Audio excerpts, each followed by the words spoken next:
नमस्कार दोस्तों, मैं आप सभी का अपने YouTube चैनल स्पाई ट्यूटोरियल में स्वागत करता हूं। उम्मीद करता हूं आप लोगों की तैयारी बहुत ही अच्छी चल रही होगी। जैसा कि पिछले सेशन में हम लोगों ने एससी वर्मा का जितना भी इम्पोर्टेंट क्वेश्चन था इस चैप्टर का, वो सब सारे कंप्लीट कर लिए थे। तो आज से हम लोग जो जेई और नीट में प्रीवियस ईयर में जो लास्ट के 3 से 4 सालों में क्वेश्चन पूछे गए हैं, उन सबको एक-एक करके डिस्कस करेंगे। तो अगर अभी तक आपने थ्योरेटिकल पार्ट नहीं देखा है, मैंने सर्कुलर मोशन का एक प्लेलिस्ट बनाया हुआ है, वहाँ पर 7 लेक्चर हैं। आप जाके देखिए, सारा डाउट क्लियर हो जाएगा। एग्जाम में उससे ज़्यादा कुछ भी नहीं पूछेगा। अगर आपको यकीन ना हो, आप देख सकते हैं कि जो जेईई मेन का अभी एग्जाम हुआ है 2024 में, उसमें सारे क्वेश्चन जितना मैंने कवर किया था, वो सब मेरे नोट से ही आए हैं। इसलिए सारे सेशन को केयरफुली देखिए, जितना क्वेश्चन प्रैक्टिस करा रहा हूँ, अच्छे से कीजिए। मैं आपसे वादा करता हूँ फिजिक्स में आपका एक भी क्वेश्चन नहीं रुकेगा। बस जितना मैं आपको सिखा रहा हूँ उतना सीखते जाइए और ज़्यादा से ज़्यादा क्वेश्चन सॉल्व करिए।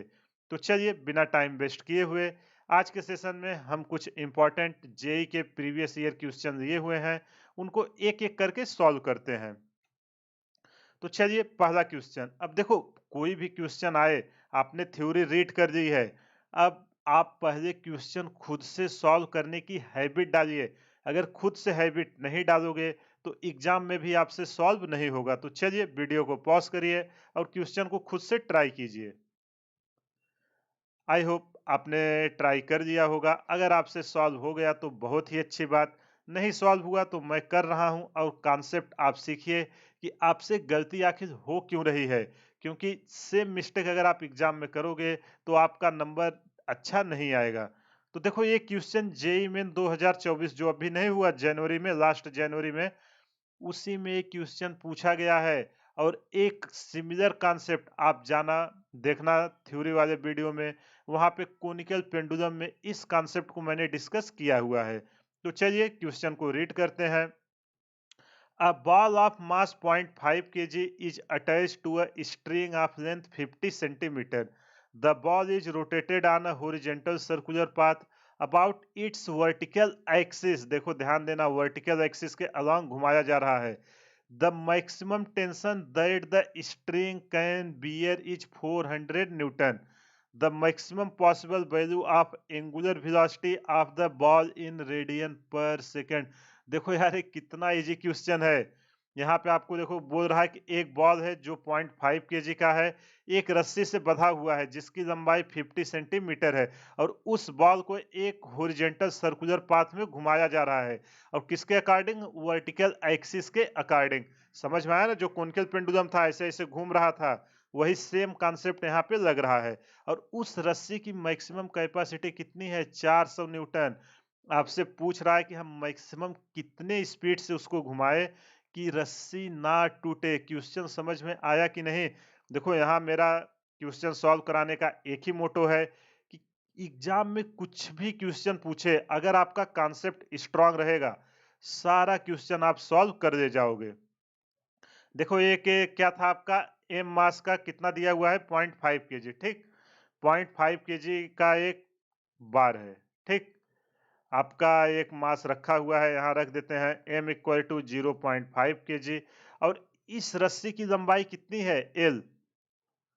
जो इसकी लंबाई दी हुई है l, ये दिया हुआ है 50 सेंटीमीटर। तो इसको हम मीटर में कन्वर्ट कर देंगे तो क्या निकल के आएगा? 0.5 मीटर। और ये लेंथ ही क्या बनेगी? रेडियस बनेगी। इसके बराबर मैं r कर देता हूँ। आगे हमको देखो कह रहा है कि जिस रस्सी से बंधा है, जब इसको हम हॉरिजॉन्टल सर्कल में घुमाएंगे, देखो नीचे मैं बना रहा हूँ हॉरिजॉन्टल सर्कल में, जब इसको हमने घुमाना चालू किया, मान लेता हूँ पार्टिकल यहाँ पे आ गया है, ठीक? देखो, कहीं भी कुछ भी डाउट हो, वीडियो को पॉज करना, एक बार फिर से देखना, सारा डाउट आपका क्लियर हो जाएगा। और इस सारे कॉन्सेप्ट को मैंने ऑलरेडी डिस्कस किया हुआ है। अगर आपको नहीं समझ में आ रहा है, आप जाइए थ्योरेटिकल का, मैंने एक अलग से प्लेलिस्ट बनाया हुआ है, वहां पे आप देख सकते हो। तो देखो, यहाँ पे रस्सी फिक्स है, इसकी लंबाई कितनी है? आर के बराबर जो एल इक्वल टू 0.5 मीटर। ये एम मास का मास है, एक हॉरिजॉन्टल सर्कल में घुमाया जा रहा है। मान लेता हूं यहां से एंगल थीटा बना रहा है। अब देखो जब ये घुमा रहा है, ये रस्सी कितना टेंशन बियर कर सकती है मैक्सिमम? जो टी मैक्स दिया है, टी मैक्स की वैल्यू दी हुई है 400 न्यूटन, अगर इससे ज्यादा हुआ तो ये टूट जाएगा। आपसे पूछ रहा है कि किस स्पीड से घुमाए। देखो मेन है क्वेश्चन समझ में आना। एक बार क्वेश्चन समझ में आ गया ना, अब आप आराम से कर लोगे। ये तो मैं एक्सप्लेन कर रहा हूँ इसलिए इतना टाइम लग रहा है। टाइम देके क्वेश्चन से समझिए। एग्जाम में सिमिलर कॉन्सेप्ट पे फिर से क्वेश्चन आएंगे। अब आप देखो, जो ये टेंशन जब इसको हम घुमाएंगे तो टेंशन जो आएगा उसका अपोज कौन करेगा? अगर इधर टेंशन आ रहा है तो इसको बैलेंस करने के लिए कौन जनरेट होगा? सेंट्रीफ्यूगल फोर्स जनरेट होगा। चलो अगर इनर्शियल फ्रेम आप लोगे तो सेंट्रीपिटल मानना, मैं नॉन इनर्शियल लेके उसमें सेंट्रीफ्यूगल मान रहा हूं। इस टेंशन को बैलेंस करने के लिए सेंट्रीफ्यूगल फोर्स आएगा। ठीक है, नॉन इनर्शियल फ्रेम मैंने माना है। तो चलिए अब इसको सॉल्व करते हैं। तो अब देखो क्या होता है, एफ सी जो सेंट्रीफ्यूगल फोर्स इक्वल टू क्या होगा, एम आर ओमेगा स्क्वायर। और सेंट्रीफ्यूगल फोर्स किसके बराबर है? टी मैक्स 400 न्यूटन के बराबर है। यही है ना, एफ सी यहाँ लिख देता हूं। देखो यार, जो मैक्सिमम टेंशन है वो सेंट्रीफ्यूगल फोर्स के तो ही बराबर आएगा, नहीं तो टूट नहीं जाएगा।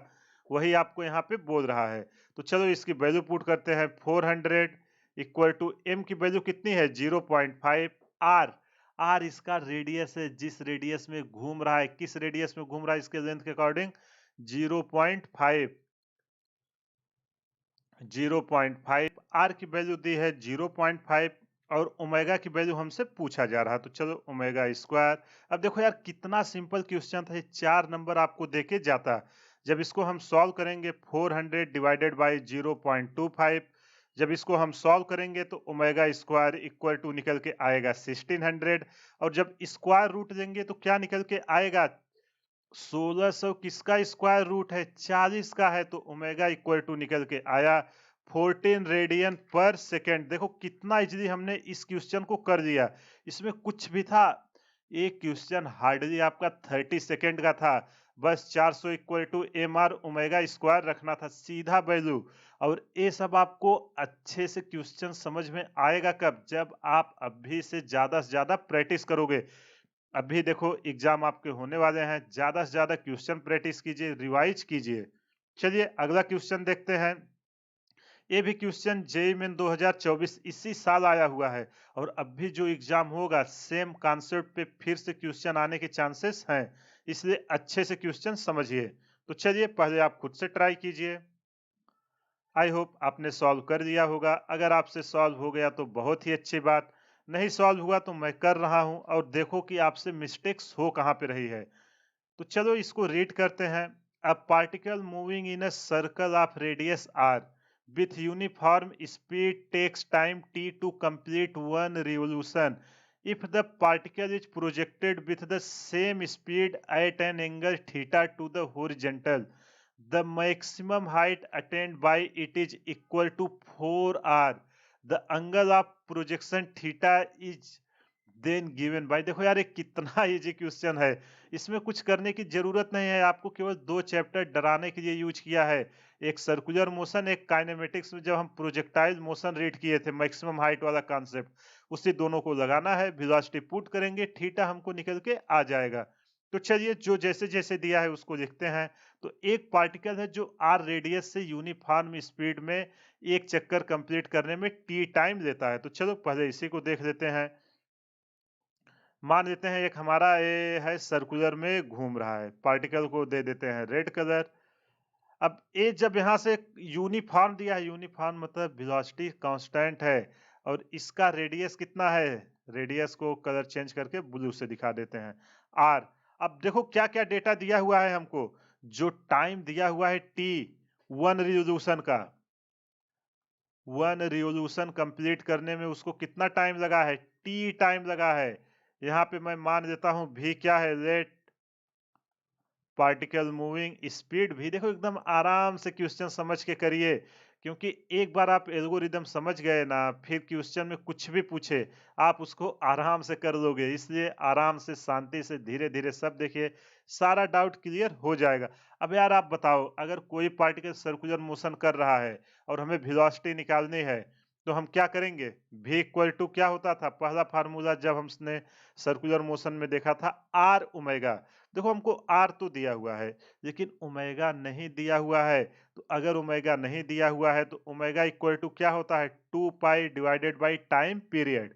तो चलिए ओमेगा की वैल्यू पुट करते हैं, v equal to R into कितना आ जाएगा, 2 पाई बाई टी। देखो एससी वर्मा का जब मैं सॉल्व कर रहा था प्रॉब्लम, उसमें ये सब सारे टाइप के क्वेश्चन डिस्कस हो चुके हैं। इसके अलावा जब मैंने आपको कॉन्सेप्ट सिखाया था, उसमें भी सिमिलर कॉन्सेप्ट के क्वेश्चन डिस्कस किया था। अगर आपने अभी तक नहीं देखा है, एक बार जाके देखिए, सारा डाउट्स क्लियर हो जाएगा।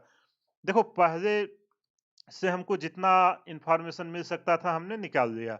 अब दूसरे इक्वेशन से देखते हैं।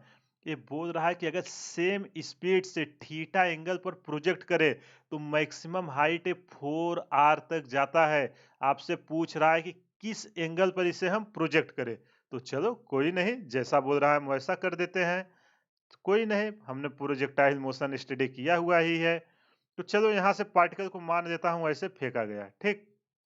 जब ये यहाँ पे ऐसा फेंका गया, यहाँ पे एक्सिस दे देता हूँ, ये रहा वाई एक्सिस और ये रहा एक्स एक्सिस, ठीक। अब देखो जब ये पूछ रहा है कि मैक्सिमम हाइट पे गया, मैक्सिमम हाइट तो यही होगा एच मैक्स। यहाँ पे इसका कितने के बराबर है, जो मैक्सिमम हाइट है एच मैक्स वो 4r के बराबर है। यहाँ पे कलर चेंज करके लिखता हूँ, ये दे देता हूँ। एच मैक्स की वैल्यू कितनी हमको दी हुई है, 4r। और स्पीड अभी भी क्या है, जो स्पीड यहाँ थी v equal to r 2 pi by T, वही स्पीड से इसको फेंका गया है। किस एंगल पर, थीटा एंगल पर। अब आपसे पूछ रहा है जब मैक्सिमम हाइट पे आएगा उसका H max equal to 4r के बराबर हो जा रहा है। तो आपको एंगल बताना है किस एंगल पर प्रोजेक्ट किया। समझ में आ गया कि नहीं क्वेश्चन। चलो अब फटाफट सॉल्व करते हैं। अब आपको पता होगा मैक्सिमम हाइट पे क्या होता है। मैक्सिमम हाइट पे आपका, देखो यहाँ जस्ट हाइट पे होने से पहले अगर यहाँ से वर्टिकल मोशन करेगा तो वी वाई इक्वल टू क्या आएगा। देखो यहाँ क्या क्वेश्चन में दिया, the maximum height attained by its equal. जब मैक्सिमम हाइट जा रहा होगा तो क्या होता है, V Y equal to horizontal तो कांस्टेंट ही रहेगा, वर्टिकल के कारण मोशन करेगा V sine theta. Horizontal constant रहेगा इसलिए उसको मैं नहीं रख रहा हूं। तो चलो मैंने प्रोजेक्टाइल मोशन में आपको एक कॉन्सेप्ट सिखाया था कि किसी पार्टिकल को फेंके वो मैक्सिमम कितने ऊंचाई तक जाएगा। तो मान लेते हैं वो पार्टिकल अपना एच मैक्स तक गया है। एच मैक्स की वैल्यू हम कैसे निकालते थे, V Y square divided by 2g। यार वही है, यहाँ यू इक्वल टू 0 डाल देना, मैक्सिमम स्पीड वी वाई रख देना, हाइट एच पे मूव किया है, V square minus U square equal to 2gh। उसी को करके हमने डिस्प्लेसमेंट एच मैक्स डाला है, ये फार्मूला आया था। रखने की कोई जरूरत नहीं है। अगर कॉन्सेप्ट आपको पता होगा 20 सेकंड के अंदर इसको फिर से निकाल लोगे। अब देखो सारा वैल्यू हमको दिया हुआ है। एच मैक्स की वैल्यू कितना दिया हुआ है, पुट करते हैं सबको। एच मैक्स की वैल्यू दिया है 4r। वी वाई, देखो जो वाई डायरेक्शन में है वही स्पीड होगी, तो वी वाई की वैल्यू कितनी है, v साइन थीटा इसका whole square divided by 2g। चलिए ओपन करते हैं, हमसे साइन थीटा का वैल्यू पूछा है। देखो यार कितना इजी है क्वेश्चन हो गया, इससे इजी कुछ हो सकता है क्वेश्चन। 4r इक्वल टू, अब हम v की वैल्यू पुट करते हैं। v की वैल्यू कितना है, r 2 पाई बाई टी। तो जब इसको हम पुट करेंगे एक क्या निकल के आएगा, 2 पाई r divided by T into क्या है, साइन थीटा। इसका होल स्क्वायर कर देते हैं डिवाइडेड बाई 2g। फिर से सॉल्व करते हैं, 4r इक्वल टू, जब इधर करेंगे देखो जब 2 का स्क्वायर 4 होगा, पाई का स्क्वायर पाई, r का square r square into sine square theta divided by 2g। यहाँ तक कुछ दिक्कत हो तो बताओ, 2gt स्क्वायर। कहीं भी कुछ भी प्रॉब्लम हो वीडियो को पॉज करना, एक बार फिर से देखना, सारा डाउट आपका क्लियर हो जाएगा। कुछ नहीं है यार, केवल अरेंज कर रहा हूं। अब हमें साइन थीटा, हमें थीटा की वैल्यू चाहिए। तो चलो इसको एक साइड करते हैं, sine square theta equal to क्या आ जाएगा, साइन स्क्वायर थीटा इधर आ जाएगा 4r into 2gt square divided by 4 pi square into R square. अब देखो एक आर से एक आर कैंसिल हो जाएगा, नीचे क्या, और 4 से 4 कैंसिल हो जाएगा, एक आर से एक आर जाएगा।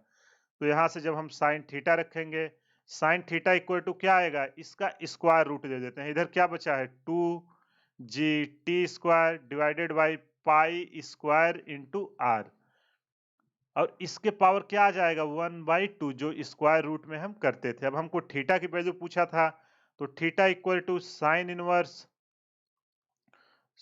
इनवर्स कितना आया है, 2g square divided by pi square R, और पूरे के पावर कितना आया है, 1/2। तो ये रहा अपना आंसर। कौन सा ऑप्शन सही हुआ, sine inverse 2g square divided by pi square R, पहला ऑप्शन सही हुआ। देखो कुछ था नहीं, केवल कैलकुलेशन था। एक कॉन्सेप्ट सिंपल सा लगा, उससे हमने वेलोसिटी निकाला, फिर प्रोजेक्टाइल मोशन में गए, भी की वैल्यू पुट किया और अरेंज किया, सारा आंसर निकल के आ गया। अगर कहीं भी कुछ भी डाउट हो, वीडियो को पॉज करना, एक बार फिर से देखना, सारा डाउट आपका क्लियर हो जाएगा। चलिए अगला क्वेश्चन, वीडियो को पॉज करिए, एक बार खुद से ट्राई कीजिए। आई होप आपने ट्राई कर दिया होगा। अगर आपसे सॉल्व हो गया तो बहुत ही अच्छी बात, नहीं सॉल्व हुआ तो मैं कर रहा हूं, देखिए कि आपसे मिस्टेक्स कहां पे हुई। और ये सिमिलर कॉन्सेप्ट मैंने जब HC वर्मा का प्रॉब्लम डिस्कस कर रहा था, उसमें सारा क्वेश्चन डिस्कस कराए गए हैं। अभी तक देखो, ये तीसरा क्वेश्चन है PYQ का, जेईई मेन 2024 में ही आया है। ये तीनों क्वेश्चन के कॉन्सेप्ट ऑलरेडी डिस्कस हो गए हैं, इसलिए प्रैक्टिस सेशन में तो आप सारे क्वेश्चन को देखिए ही देखिए, क्योंकि इसी कॉन्सेप्ट पे फिर से एग्जाम में क्वेश्चन पूछा जाएगा। तो चलिए अब इसको मैं सॉल्व करता हूँ। A coin is placed on a disc, the coefficient of friction between the coin and the disc is mu, if the distance of the coin from the center of the disk is r, the maximum angular velocity which can be given to the disk so that the coin does not slip away। देखो यार, similar question कराया था, केवल data change है। इसमें ये कह रहा है कि एक डिस्क है जिसपे r दूरी पर एक क्वाइन रखी हुई है, और जो क्वाइन और डिस्क के बीच फ्रिक्शन ऑफ कोफिशिएंट है वो म्यू दिया है। वो बोल रहा है कि उसको मैक्सिमम कितने स्पीड से घुमाए कि वो क्वाइन स्लिप ना करे। याद आया ना, ये क्वेश्चन मैंने 2 से 3 बार ऑलरेडी डिस्कस कर चुका हूँ। तो चलिए जो कह रहा है उसको पहले डायग्राम बना के समझते हैं। तो देखो ये कह क्या रहा है, मान लेता हूँ एक ही डिस्क है, इसके सेंटर से मान लेता हूँ एक क्वाइन रखा हुआ है, ठीक। क्वाइन कैसा होता है, गोल होता है। तो ये मान लेता हूँ एक क्वाइन रखा हुआ है, कितने दूरी पर रखा हुआ है, r दूरी पर। अब जो इनके सरफेस है, देखो ये पूरा एक सॉलिड है, इसके ऊपर जैसे टेबल नहीं होता ऐसे डिस्क है, डिस्क के ऊपर कॉइन रखा हुआ है और उसको घुमाया जा रहा है। तो जो उसके बीच, अब दो सरफेस अगर आपस में एक दूसरे को टच करते हैं तो वहां क्या होता है, कोफिशिएंट ऑफ फ्रिक्शन है। तो उसकी वैल्यू दी हुई है क्या है, म्यू। अब इसको क्या कर रहा है ये, आर, जो आर रेडियस पे क्वाइन बना हुआ है, इसको ओमेगा स्पीड से घुमा रहा है। समझ में आया कि नहीं क्वेश्चन। अब आपसे पूछ रहा है कि इस क्वाइन को हम कितने स्पीड से घुमाएं जो डिस्क पे है, ताकि इन दोनों के बीच कांटेक्ट छूटे ना, मतलब ये स्लिप ना करे, जहां पे है वहीं पे रहे। समझ में आया ना क्वेश्चन क्या कर रहा है। तो चलिए अब इसको हम एनालिसिस करते हैं, क्वाइन पे कितने टाइप के फोर्स लग रहे हैं। अगर आपने फोर्स निकाल लिया तो सारा काम आपका हो जाएगा। तो चलो क्वाइन बना देता हूं, ये रहा हमारा क्वाइन, ठीक। ऐसे क्वाइन रखा हुआ है। अब अगर क्वाइन रखा है, पहला फोर्स क्या आता है, कोई भी रहे, ग्रेविटी फोर्स आता है, बिना कुछ देखे तुरंत लगा देना है, क्या है, mg। अब आप ध्यान से देखो, जब ये रोटेट करेगा क्वाइन, जब ये रोटेट करेगा तो ये किधर जाने की कोशिश करेगा, क्वाइन टेबल से। कॉन्सेप्ट समझना, क्योंकि अगली बार क्या पता आपसे फ्रिक्शन का डायरेक्शन ही पूछ ले, कई लोग उसको भी नहीं बता पाएंगे। देखो जब ये घुमाएगा तो क्वाइन बाहर जाने की कोशिश करेगा, जब बाहर मूव करेगा तो इसको अंदर कौन लाने की कोशिश करेगा, फ्रिक्शन फोर्स। फ्रिक्शन ही तो इसको अंदर लाने की कोशिश करेगा, जिससे बाहर नहीं जा रहा है। नहीं तो सेंट्रीफ्यूगल फोर्स लगेगा, वो घूम रहा है, उसको बाहर लेके चला जाएगा। और टच में है एक दूसरे के तो एक नॉर्मल रिएक्शन आएगा, एन। अब देखो जब ये घूम रहा है तो कौन सा फोर्स अपीयर होगा, सेंट्रीफ्यूगल फोर्स अपीयर होगा। समझ में आया कि नहीं, ये कितने फोर्स कैसे लग रहे हैं। एक बार आप ये समझ गए, फिर अब क्वेश्चन में कुछ रखा ही नहीं है। तो चलो अब इसको सॉल्व करते हैं। क्या अपने से पूछ रहा है कि क्वाइन ना स्लिप करे। अगर आप बताइए क्वाइन स्लिप ना करे, तो जो फ्रिक्शन फोर्स है या सेंट्रीफ्यूगल फोर्स है, वो एक दूसरे के बराबर होने चाहिए कि नहीं। For coin to not slip. देखो ये यही कॉन्सेप्ट इंपॉर्टेंट है। आप फ्री बॉडी डायग्राम बना लिए, सारा चीजें आपको दिखने लगा। तो इस केस में क्या होगा, friction force equal to centrifugal force. Friction force को हम क्या लिखते हैं, mu N equal to centrifugal force आपका क्या आएगा, एम आर ओमेगा स्क्वायर। अब एन की वैल्यू पुट कर देते हैं यहाँ, एन इक्वल टू क्या निकल के आएगा, एम जी।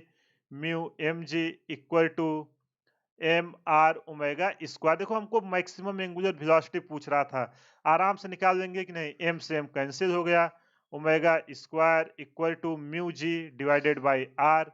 यहाँ से स्क्वायर रूट ले लेते हैं तो ओमेगा इक्वल टू निकल के आएगा root mu G divided by R. देखो कितना इजीली हमने इस क्वेश्चन को कर दिया, बस आपको एक कॉन्सेप्ट समझना था। ये बहुत स्टूडेंट होंगे फ्रिक्शन फोर्स और सेंट्रीफ्यूगल फोर्स लगाने में ही गलती करेंगे। इसलिए अगर नहीं समझ में आया है, वीडियो को एक बार पॉज करिए, फिर से देखिए, सारा डाउट आपका क्लियर हो जाएगा। चलिए अगला क्वेश्चन देखो, ये भी क्वेश्चन जेईई में 2024 में ही आया है। तो पहले आप वीडियो को पॉज करिए और खुद से ट्राई कीजिए। आई होप आपने ट्राई कर दिया होगा। अगर आपसे सॉल्व हुआ तो अच्छी बात है, नहीं हुआ तो मैं कर रहा हूं। देखिए कि मिस्टेक्स आपसे हो कहां रही है। देखो ये सिमिलर क्वेश्चन का कॉन्सेप्ट अभी हमने स्टार्टिंग में क्वेश्चन किया उस पे है, जो हॉरिजॉन्टल सर्कल में घूम रहा था, या मैंने थ्योरेटिकल में जहां पे कोनिकल पेंडुलम डिस्कस किया था, सिमिलर क्वेश्चन वहां पे कराया हूं। बस केवल डेटा चेंज है। अगर आपने वो सेशन अटेंड किया होगा तो इस क्वेश्चन को आराम से कर लोगे। तो चलिए इसको रीड करते हैं। A stone of mass 900 gram is tied to a string and moved in a vertical circle of radius 1 meter, making 10 rpm. The tension in the string when the stone is at the lowest point. देखो यार, इसको आप दो तरीके से कर सकते हो, या तो मोशन इन वर्टिकल सर्कल या कोनिकल पेंडुलम, दोनों का कॉन्सेप्ट लगाओगे सेम आंसर आएगा। बट इसका कॉन्सेप्ट मैंने मोशन इन वर्टिकल सर्कल में एकदम डिटेल में आपको एनालिसिस कराया है कि सर्कल को कब लीव करेगा, कब ऑस्किलेशन करेगा, कब कितने एंगल पर फेंकेंगे कोई एक सर्कल बनाएगा, या कितने वेलोसिटी से, वो सारा डिस्कस किया हुआ हूँ। तो वही आपसे पूछ रहा है, तो चलो बनाते हैं। क्या है, 900 ग्राम के एक पत्थर है जो 1 मीटर की रस्सी से बंधा हुआ है। क्वेश्चन को आराम से फील के साथ समझिए, एक बार समझ गए ना, फिर इसमें कुछ है ही नहीं। ये रहा आपका एक स्टोन, यहाँ पे फिक्स है, इसका मास m, ठीक। m इक्वल टू कितना है, 900, यहाँ लिख देता हूँ, m इक्वल टू 900 ग्राम है। तो इसको मैं केजी में कन्वर्ट कर देता हूँ, 0.9 केजी, ठीक। अब देखो जब इसको मैं घुमाना शुरू करूंगा तो ये क्या करेगा, इसके अराउंड ही तो मूव करना चालू करेगा, और ऐसे मूव करके क्या बनाएगा, इस तरीके से मूव करके एक सर्कल बनाएगा कि नहीं, ऐसा मूव करके एक सर्कल बनाएगा। समझ में आया कि नहीं। अब मान लेते हैं जब इसको हमने मूव कराया, किस वेलोसिटी से मूव किया है, ये भी वेलोसिटी से मूव किया है। समझ में आया कि नहीं। फिक्स पॉइंट को नाम ओ दे देते हैं। कहीं भी कुछ भी डाउट है, वीडियो को पॉज करिए, फिर से देखिए, क्लियर हो जाएगा। आर इक्वल टू कितना है, आर इक्वल टू है 1 मीटर। और स्पीड कितनी दी है, स्पीड दिया हुआ है कितना, स्पीड दिया है 10 आरपीएम। तो चलो N equal to speed 10 RPM दिया है। देखो रिवोल्यूशन पर मिनट है, हमको यूनिट एसआई में चाहिए, टाइम की यूनिट क्या होगी, सेकेंड होगी। तो 10 आरपीएम को आरपीएस कन्वर्ट करेंगे, तो 10 बाई 60 आरपीएस। समझ में आया कि नहीं, रिवोल्यूशन पर सेकेंड। कहीं भी कुछ भी डाउट है, वीडियो को पॉज करिए, एक बार फिर से देखिए, सारा डाउट क्लियर हो जाएगा। अब जैसे ही एन आया, अब किस एंगुलर स्पीड से घुमाया जा रहा है उसको हम कैसे निकालेंगे। ओमेगा इक्वल टू क्या होता है, 2 पाई n बाई 60, यही होता है ना। तो चलो वैल्यू पुट करते हैं। 60 हमने यहाँ पे क्यों डाला है, 10 का डाला है, नहीं तो यहाँ से चलो, वहां मैं 60 ऑलरेडी डाला हूँ, तो यहाँ पे हटा देता हूँ। Omega equal to 2 pi n होता है। तो चलो 2 पाई इंटू n की वैल्यू कितनी आई है, 10 बाई 60। जब इसको सॉल्व करेंगे, ओमेगा इक्वल टू निकल के आएगा 10 छंग 60, 2 तिहाई 6 पाई बाई 3 रेडियन पर सेकेंड। तो ये पत्थर किस स्पीड से घूम रहा है, पाई बाई 3 रेडियन पर सेकेंड से घूम रहा है। अब आपसे पूछ रहा है जब वो लोवेस्ट पॉइंट पे आएगा तो उस पे कितना टेंशन लगेगा। तो यार कितना इजी क्वेश्चन है, चलो सॉल्व करते हैं। मान लेता हूं टेंशन कितना लग रहा है, टेंशन लग रहा है टी। अब आप एनालिसिस करो इस पत्थर पर कौन कौन से फोर्स आएंगे। यहां से मैं एम की वैल्यू हटा देता हूं, ठीक है। समझ आया ना, एम की वैल्यू यहाँ पे ऊपर में लिख दिया हूँ या यहाँ साइड में भी लिख देता हूँ एम की वैल्यू। अब आप देखो जब मास एम है इस पे तो एक ग्रेविटी फोर्स आएगा जिसको दिखा देते हैं एम जी से, ठीक। Mass into gravity. और कौन सा फोर्स आएगा जब इस सर्कल में घूम रहा है, तो इस पे एक और फोर्स आएगा जो इसको सर्कल में घूमने में मदद करेगा। कौन सा फोर्स दे? अगर आप सेंट्रीपिटल लोगे तो इनर्शियल फ्रेम कंसीडर कर रहे हो, और नॉन इनर्शियल कंसीडर करोगे तो क्या निकल के आएगा? सेंट्रीफ्यूगल। तो चलो मैं दे देता हूं सेंट्रीफ्यूगल फोर्स, इसको कलर कर देता हूं ग्रीन। सेंट्रीफ्यूगल फोर्स की वैल्यू कितनी होगी? एम वी स्क्वायर, अगर इसका रेडियस कितना है? आर, ठीक। मान लेता हूं ये आर रेडियस में घूम रहा है। तो चलो हमसे टेंशन पूछा है, फोर्स को बराबर करते हैं। यहां से आपको क्लियरली दिख रहा होगा जब फोर्स बैलेंस करोगे तो क्या निकल के आएगा? T equal to M G plus M V square by R. आप न्यूटन के सेकेंड लॉ ऑफ मोशन से भी कर सकते हो। ये आपका रेडियल एक्सेलरेशन हो जाएगा M into radial acceleration V square by R, और T minus M G equal to M V square by R, T equal to M G plus M V square by R. तो चलो इसकी value put करते हैं सबकी। T equal to M की value कितनी है? 0.9, और हमको देखो जी की वैल्यू दिया है 9.8 प्लस 0.9। भी की वैल्यू हमने कितना निकाला है? पाई बाई 3 का whole square divided by R. R की वैल्यू है 1। जब इसको हम सॉल्व करेंगे तो क्या निकल के आएगा? टी इक्वल टू 0.9 इंटू 9.8 करेंगे, ये निकल के आएगा 8.82, प्लस इसको सॉल्व करेंगे तो निकल के आएगा 0.9 इंटू पाई स्क्वायर बाई 9। समझ में आया ना, इसका स्क्वायर किया हूं। और क्वेश्चन में देखो पाई स्क्वायर की वैल्यू दिया हुआ है ताकि कैलकुलेशन आसान हो जाए। देखो जेई आपका केवल कॉन्सेप्ट चेक करना चाहता है। अगर कॉन्सेप्ट अच्छा है वो कैलकुलेशन ज्यादा थोड़ी कराएगा। वहां तो आप बीटेक करोगे या डॉक्टरी करोगे, वहां तो कैलकुलेटर मिलते हैं कैलकुलेशन करने के लिए। जस्ट वो कॉन्सेप्ट चेक करना चाहते हैं, इसलिए कॉन्सेप्ट को अच्छे से सीखिए। तो चलो T equal to value put करते हैं, कितना निकल के आएगा? 8.82। यहाँ पे जब 0.98 रखेंगे, इसको सॉल्व करेंगे तो निकल के आएगा 0.98, और टेंशन की जो फाइनल वैल्यू निकल के आएगी 9.80 न्यूटन। 9.80 न्यूटन निकल के आया। इस रस्सी पर कितना टेंशन लगेगा? 9.80, ऑप्शन सी। आई होप आपको समझ में आ गया होगा। अगर कहीं भी कुछ भी डाउट है, वीडियो को पॉज करिए, एक बार फिर से देखिए, सारा डाउट क्लियर हो जाएगा। चलिए अगला क्वेश्चन करते हैं। देखो इस क्वेश्चन तो बहुत इजी है, मैं चाहता हूं कि आप खुद से करके कमेंट में डालिए कितना आंसर आया है। और यार अगर यहाँ तक आपने वीडियो देखा है तो कम से कम वीडियो को लाइक कर दीजिए और चैनल को सब्सक्राइब कर दीजिए। चलिए इस क्वेश्चन को रीड करते हैं और इसको सॉल्व करते हैं। If the radius of curvature of path of two particle of same mass are in the ratio 3:4, then in order to have constant centripetal force their velocity will be in the ratio of। देखो कितना easy question है, और ये JEE main 2024 में पूछा गया है अभी इसी साल। क्या कह रहा है? जो कह रहा है उसको हम लिखते हैं। बोल रहा है कि दो पाथ हैं, ठीक। उनका रेडियस ऑफ कर्वेचर किस रेशियो में है? चलो यहाँ पे बना देता हूं पाथ 1, और यहाँ पे बना देता हूं पाथ 2। तो जो हमको radius of curvature R1 divided by R2 दिया है, वो किस रेशियो में दिया है? R1 बाई R2 3/4 के रेशियो में दिया है। और क्या दिया हुआ है? जो व्हीकल जा रही है इस रोड पर उनका मास सेम है, m2 इक्वल टू m। और क्या बोल रहा है? सेंट्रीफ्यूज, जो सेंट्रीपिटल फोर्स लग रहा है जो उसको घूमने में मदद कर रहा है टर्निंग पे, वो भी दोनों में सेम है, Fc1 equal to Fc2 equal to Fc। तो हमसे पूछ क्या रहा है? हमसे पूछ रहा है कि इनकी वेलोसिटी का रेशियो बताओ, मतलब v1 बाई v2 का क्या रेशियो आएगा, ये हमसे पूछा जा रहा है। समझ में आया कि नहीं क्वेश्चन कहना क्या चाह रहा है? देखो यार कितना इजी क्वेश्चन हो गया, कुछ नहीं। सेंट्रीफ्यूगल अगर सेंट्रीपिटल फोर्स इक्वल है तो सेंट्रीपिटल को हम इक्वल करते हैं। सेंट्रीपिटल का फार्मूला क्या होता है? M V square divided by R, यही होता है ना। तो चलो इसको हम पुट करते हैं, F C one equal to F C two.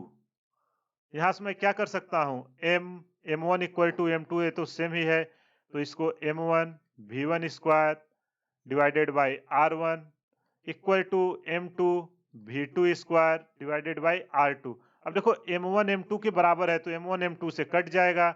यहाँ पे मैं निकाल देता हूँ, हमको किसकी वैल्यू चाहिए, V one by V two का होल स्क्वायर की वैल्यू चाहिए। तो इधर क्या बचेगा, इधर आएगा R one by R two, R one by R two, एक मिनट एक कैपिटल हो गया, इसको स्मॉल कर देते हैं।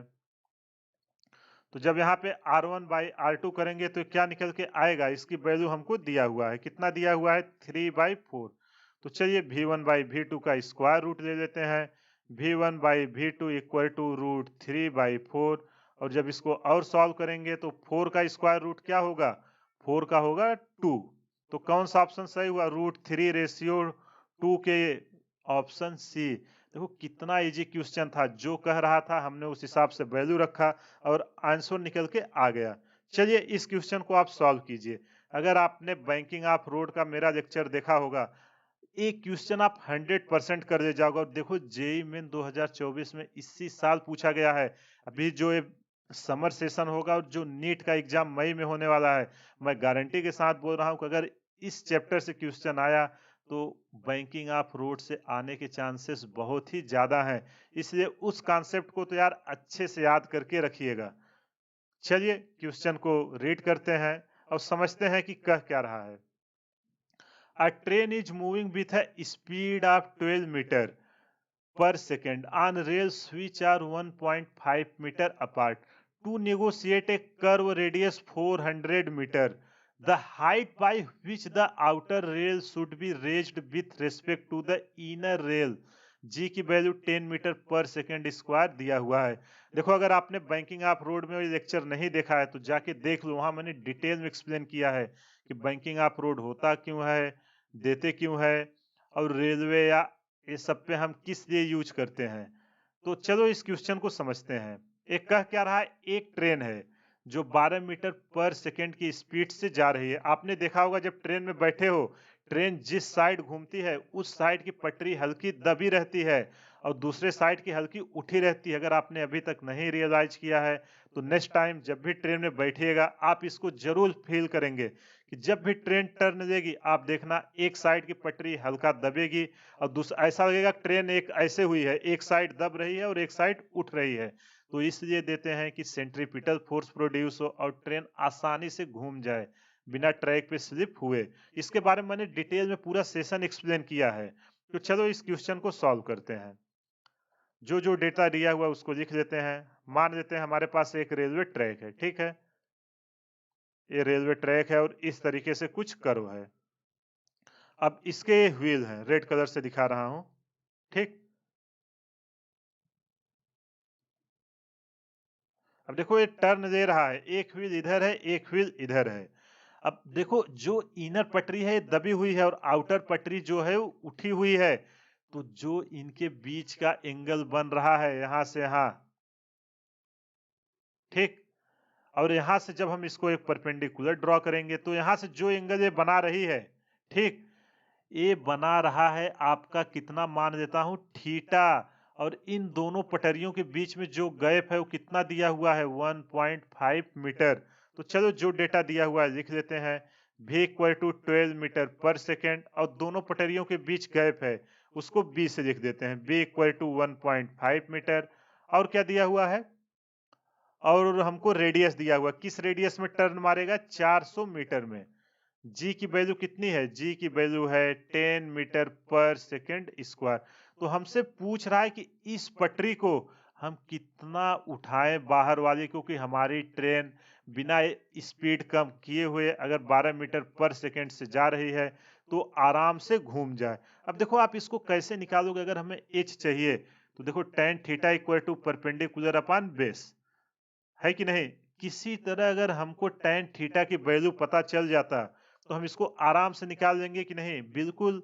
तो अगर आपको याद होगा मैंने आपको एक सेशन में सिखाया था tan थीटा इक्वल टू क्या हम करते थे, tan थीटा इक्वल टू कितना एंगल आप बैंकिंग देते थे, v square by R G के बराबर। तो चलो यहाँ पे वैल्यू पुट करते हैं। v की वैल्यू है कितनी, 12 का स्क्वायर डिवाइडेड बाई r की वैल्यू है 400 मीटर है ना, यहाँ मैं देखो 400 मीटर है, ठीक। r की वैल्यू है 400, जी की वैल्यू है 10। जब इसको सॉल्व करेंगे 144 डिवाइडेड बाई 4000, ये हमारा आया tan थीटा की वैल्यू। देखो इसको ऐसे ही रखो, एंगल यहाँ मत निकालो, सारा कैलकुलेशन एक साथ करेंगे। अब हमसे पूछ क्या रहा है, यहाँ पे ध्यान से देखो, यहाँ मैं ट्रेंगल को इधर बना देता हूँ। ये हाइट पूछ रहा है, हमको थीटा पता हो गया और बेस कितना है 1.5 मीटर। तो इस ट्रायंगल से देखो ए बी सी से, यहां से मैं क्या लिख सकता हूं, tan theta equal to h by 1.5 लिख सकता हूं कि नहीं, परपेंडिकुलर अपॉन बेस। और tan थीटा की वैल्यू कितनी है 144 divided by 4000 equal to h divided by 1.5। जब इसको हम सॉल्व करेंगे h की वैल्यू निकल के आएगी, देखो सेंटीमीटर में मैं डाल रहा हूँ 5.4 सेंटीमीटर। यहां से जब आप सॉल्व करोगे तो ये मीटर में निकल के आएगी, लेकिन वो वैल्यू छोटी आएगी, तो उसको आप सेंटीमीटर में कन्वर्ट कर देना। आई होप आपको ये समझ में आ गया होगा। अगर कहीं भी कुछ भी दिक्कत है, मैंने कॉन्सेप्ट पूरा डिटेल में एक्सप्लेन किया है, बैंकिंग आप रोड का लेक्चर जाके प्लेलिस्ट से देख लीजिए, सारा डाउट आपका क्लियर हो जाएगा। अगर कहीं भी कुछ भी डाउट है, अब भी क्वेश्चन सॉल्व कर रहे हो, इसी समय क्लियर कर दो ताकि एग्जाम में आपसे गलती ना हो। और यार आप देखो, ये 2024 का सर्कुलर मोशन से जो क्वेश्चन आए हैं वही सब है, एक भी ऐसा क्वेश्चन नहीं है जिसका मैंने कॉन्सेप्ट आपको नहीं सिखाया है। इसलिए अगर आप हमारे चैनल से स्टडी कर रहे हैं, पूरा करिए, मैं आपको गारंटी देता हूँ फिजिक्स में आपकी पूरे में से पूरे नंबर निकल के आएंगे। चलिए अगला क्वेश्चन करते हैं। पहले आप इसको खुद से ट्राई कीजिए। आई होप आपने ट्राई कर दिया होगा। अगर आपसे सॉल्व हो गया तो बहुत ही अच्छी बात, नहीं सॉल्व हुआ तो मैं कर रहा हूं और देखिए कि कहां पे आपसे मिस्टेक्स हुई है। देखो ये कह क्या रहा है, a vehicle of mass 200 kg is moving along a levelled curve road of radius 70 metre with angular velocity of 0.2 radian per second. The centripetal force acting on the vehicle is. देखो यार ये कितना इजी क्वेश्चन है और ये 2023 में पिछले ही साल पूछा गया था। कुछ नहीं करना है आपको, सारा डेटा देके, ये तो हमें लग रहा है जो एग्जाम देने गए होंगे फ्री में मार्क देने के लिए एग्जामिनर ने ऐसा क्वेश्चन सेट किया है। तो चलो जो डेटा दिया है लिख लेते हैं। एम इक्वल टू दिया हुआ है कितना 200 kg, एक 200 kg का ब्लॉक है जिसको कितने में घुमाया जा रहा है 70 मीटर के रेडियस। जो आपका कार है, देखो जो व्हीकल है उसका मास है 200 kg और कितने रेडियस पे टर्न ले रहा है 70 मीटर पर। और एंगुलर वेलोसिटी कितनी है, एंगुलर वेलोसिटी दी हुई है 0.2 रेडियन पर सेकेंड। हमसे पूछ रहा है कि इस पे सेंट्रीफ्यूगल पूछा है कि सेंट्रीपिटल, इस पे पूछ रहा है कि सेंट्रीपिटल, सेंट्रीपिटल इनर्शियल फ्रेम में लगता है। जो सर्कुलर मोशन होती है वो नेसेसरी फोर्स होता है सर्कुलर मोशन करने के लिए, जो आपका टेंशन के इफेक्ट के, टेंशन या जो नेट फोर्स है उसके इफेक्ट से जनरेट होता है। तो चलो इसको सॉल्व करते हैं। एफ सी पूछ रहा है, ये तो यार put the formula get answer type का क्वेश्चन है। सीधा लिखते हैं F C equal to M R omega square. तो यहाँ पे हमें एम की वैल्यू पता है कितना है 200 kg, आर की वैल्यू 70 और ओमेगा की वैल्यू कितना दिया हुआ है 0.2 का स्क्वायर। जब इसको हम सॉल्व करेंगे तो सेंट्रीपिटल फोर्स की वैल्यू निकल के आएगी 560 न्यूटन। जो इस क्वेश्चन में कुछ नहीं था, केवल फार्मूला बेस्ड क्वेश्चन था। आप लोगों को लगता होगा जेई या नीट बहुत टफ क्वेश्चन पूछा, बिल्कुल नहीं पूछता। जेई तो हल्का कॉन्सेप्चुअल पूछ भी लेता, लेकिन नीट केवल फार्मूले के एप्लीकेशन पे ही क्वेश्चन पूछता है। अगर आपका बेसिक क्लियर है, कैसा भी क्वेश्चन पूछेगा आप आराम से उसको कर दोगे।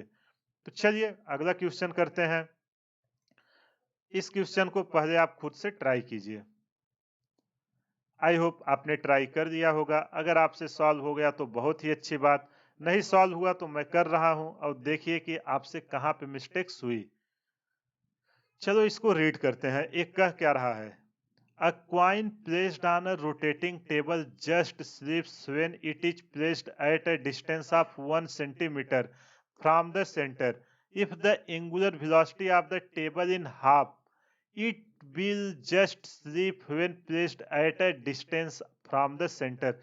देखो यार ये कुछ नहीं है और लोग कहते हैं कि क्वेश्चन रिपीट नहीं होते। ये आप देख सकते हो आपके सामने इसी सेशन में ये क्वेश्चन 2023 में आया था। ठीक है, क्वाइन रखा है, स्लिप नहीं हो रहा। सिमिलर कॉन्सेप्ट जो हमने अभी तीसरा या चौथा क्वेश्चन था जो डिस्क पे क्वाइन रखा था, वो हमने v equal to mu G जो root mu G by R आया, इसी कॉन्सेप्ट पे था कि नहीं। तो कॉन्सेप्ट हमेशा रिपीट होते हैं। जितना क्वेश्चन मैं करा रहा हूं उसके आप कॉन्सेप्ट अच्छे से समझ लेना और इसी कॉन्सेप्ट पे फिर से क्वेश्चन आएंगे। तो चलो, ये कह रहा है कि क्वाइन है जो एक रोटेटिंग टेबल पर रखा हुआ है, सेंटर से 1 सेंटीमीटर की दूरी पर रखा हुआ है और वो एक एंगुलर स्पीड से घुमाया जा रहा है। अब बोल रहा है कि उसके एंगुलर स्पीड को हम आधा कर देते हैं, तो हम कितने दूरी पर क्वाइन को रखें को जस्ट स्लिप करने ही वाला हो। समझ में आया ना क्वेश्चन क्या पूछ रहा है? दो सिचुएशन दिया हुआ है। यहाँ चलो मैं डायग्राम्स आपको एक्सप्लेन करता हूँ। मान लेता हूँ ये पहला रोटेटिंग टेबल है, ठीक, ये इसका सेंटर है। सेंटर से मान देता हूं कितना 1 सेंटीमीटर दूरी आपको दिया हुआ है, एक क्वाइन रखा हुआ है आर दूरी पर। आर इक्वल टू 1 सेंटीमीटर यहाँ दिया हुआ है, लिख देता हूं आर इक्वल टू 1 सेंटीमीटर। अब ये क्या बोल रहा है कि कांस्टेंट स्पीड मान देता हूं ओमेगा से घुमाया जा रहा है। ये पहला बोल रहा है। अब बोल रहा है कि वापस से कलर चेंज कर रहा हूं, सेम ही है। वापस से जो स्पीड है इसको इसने क्या कर दिया है, स्पीड को अब आधा कर दिया है। सेम ही क्वाइन है। चलो दो केस है तो 1 1 डाल देता हूं, ज्यादा बेटर रहेगा। क्वाइन वही है, अभी ये स्पीड क्या कर दिया, स्पीड बोल रहा है कि जो ओमेगा 1 था इसके आधे से घुमा रहा है, ओमेगा 1/2 से। तो आपसे पूछ रहा है कि R2 की दूरी हम कितना रखें कि जस्ट स्लिप हो जाए। समझ में आया कि नहीं क्वेश्चन में कह क्या रहा है? आई होप आपको समझ में आ गया होगा। अगर कहीं भी कुछ भी डाउट है, वीडियो को पॉज करिए, एक बार फिर से देखिए, सारा डाउट आपका क्लियर हो जाएगा। तो चलो यहाँ पे क्या दिया हुआ है, ओमेगा 2 इक्वल टू जो मान देते हैं पहले का ओमेगा 1 है, तो इसके जस्ट हाफ हो जा रहा है। देखो यहाँ पे दिया हुआ है, ठीक। अब देखते हैं कि इस क्वाइन पे कितने टाइप के फोर्स लग रहे हैं। तो ये आपका जब ये स्लिप करेगा तो जो इसका सेंट्रीफ्यूगल फोर्स होगा वो दोनों केस में सेम होगा कि नहीं। देखो यहाँ पे मैं लिख देता हूँ पूरा स्टेटमेंट, नहीं तो आपको पूरा लेक्चर में कंफ्यूजन होगा कि आया कहाँ से। देखो आप ध्यान से समझो, जब ये घूमेगा अगर क्वाइन जस्ट स्लिप होने वाली है तो जो सेंट्रीफ्यूगल फोर्स है इसको बैलेंस करके रखा कौन है, फ्रिक्शन का कहीं जिक्र नहीं किया है तो हम नहीं मानेंगे कि इस पे फ्रिक्शन दिया हुआ है, क्योंकि इसने फ्रिक्शन कहीं पे यूज नहीं किया हुआ है, मतलब स्मूथलेस टेबल है। तो अगर एक क्वाइन आगे निकल के जाए ना, मतलब सेंट्रीपिटल फोर्स इसको अंदर की तरफ खींच के रखा हुआ है कि नहीं। तो मान लेते हैं सेंट्रीपिटल फोर्स जो इसको खींच के अंदर रखा हुआ है FC1। तो एफ सी की वैल्यू कितनी है सेंट्रीपिटल की, एम आर ओमेगा स्क्वायर, यही होती है कि नहीं। तो हमको दोनों केस में दिया हुआ है, हम यहाँ से कंपेयर करते हैं। चलो पहले यहाँ लिख देता हूँ, क्वाइन जो बोला है, coin is just about to slip, about to slip in both the cases, slip in both cases, दोनों केस में आपका क्वाइन जस्ट स्लिप करने वाला है। यही बोल रहा है ना, यहाँ ध्यान से देख लेना। देखो, विल जस्ट स्लिप, देखो ये बहुत ही कॉन्सेप्चुअल क्वेश्चन है, अच्छे से समझिएगा। तो यहाँ पे जो मैक्सिमम स्टैटिक फ्रिक्शन उसका जिक्र नहीं किया हुआ तो सेम रहेगा। तो यहाँ पे अगर मानो फ्रिक्शन का वो जिक्र भी कर देता, कभी म्यू देता, तो आप घबराना मत उतना लंबा कैलकुलेशन में। जो ये सरफेस पे है अगर फ्रिक्शन में कुछ नहीं चेंज कर रहा है तो वो भी फ्रिक्शन यहाँ भी आएगा। तो आप लिख देना कि अगर फ्रिक्शन देता है तो maximum static friction force remains the same. तो हमारा क्या बैलेंस होगा, केवल सेंट्रीपिटल फोर्स ही बैलेंस होगा। तो यहाँ पे लिख देता हूं, so we can equate centripetal force. ठीक, समझ में आया कि नहीं? अगर कुछ भी डाउट हो वीडियो को पॉज करिए, एक बार फिर से देखिए, सारा डाउट आपका क्लियर हो जाएगा। तो चलो FC कलर चेंज कर देते हैं। FC1 इक्वल टू क्या कर दूं, FC2, FC1 equal to FC2। FC1 की वैल्यू क्या होगी, M1 मास, चलो दोनों केस में मान देता हूं मास सेम ही है, क्वाइन तो वही रहने वाली है ना, तो आ जाएगा M(R1) ओमेगा 1 का square equal to M(R2) omega 2 का स्क्वायर। हमें R1 की वैल्यू पता है, 1 दिया हुआ है। किसकी वैल्यू हमको पूछ रहा है, R2 की, तो यहाँ पे R2 by R1 equal to R2 by R1 करेंगे तो इधर क्या निकल के आएगा, ओमेगा 1, यही निकल के आएगा ना। देखो जब हम यहाँ पे R2 बाई R1 करेंगे तो ओमेगा 1 बाई ओमेगा 2 का होल स्क्वायर। जब इसको हम सॉल्व करेंगे ओमेगा 1 की वैल्यू कितनी है, ओमेगा 1 ही रखते हैं, ओमेगा 2 की वैल्यू आ जाएगी ओमेगा 1 डिवाइडेड बाई 2 का होल स्क्वायर। यहाँ ओमेगा 1 से ओमेगा 1 कैंसिल हो जाएगा और 2 का स्क्वायर क्या हो जाएगा, 4। ये ऊपर आएगा तो क्या बचेगा, केवल 4। तो यहाँ से R2 by R1 equal to 4। हमको पूछ क्या रहा था, R2 की वैल्यू, तो R2 इक्वल टू आप क्रॉस प्रोडक्ट कराइए, R2 की वैल्यू निकल के आएगी कितना, 4R1।